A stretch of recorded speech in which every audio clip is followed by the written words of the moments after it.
نبقى في ذات الملف، حيث أثارت الأحداث الدامية الأخيرة التي عاشتها ولاية غرداية حفيظة واستنكار الشارع الجزائري، خصوصا وأنها خلفت العديد من القتلى، إلا أن تحركات الرئيس عبد العزيز بوتفليقة خلفت تفاؤلا لشريحة كبيرة من المجتمع.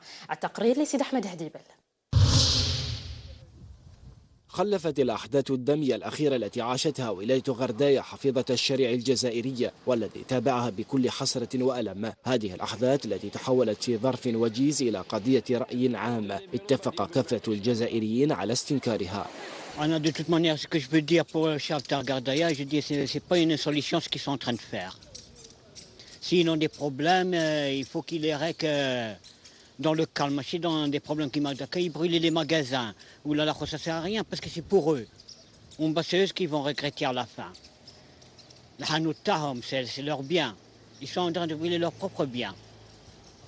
Ce n'est pas une solution. ويا من المفروض يدرسوا في القضيه هذه، راهي بدات تفسد وبدات ديباسات لي ليميت تاعها بزاف. وهي على كل حال الدوله تاعنا لازم تكلف بهذه القضيه وتدخل في غمق المشكل. وبعد خروج الرئيس بوتفليقة عن صمته تفاءلت شريحة كبيرة من المجتمع أن تكون نهاية الدراما التي تشهدها ولاية غرداية في أقرب الأجال. ان شاء الله ربي يعني يطفي هذا الجمره ويتخاووا في كلش، والناس يعني ترجع تهدر مع روحها، خاطر كان الانسان اللي معادي نفسه. كيفاه معادي نفسه؟ دوك انت كي ما تحاسبش نفسك، حاسبوا انفسكم قبل ان تحاسبوا.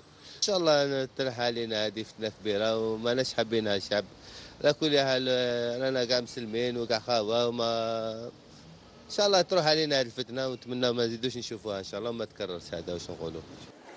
ترقب كبير يعيشه الجزائريون وكلهم أمل أن يتوقف نزيف الدماء الذي خلفته نار الفتنة وأن يعم الأمن والاستقرار مجددا بغرداية.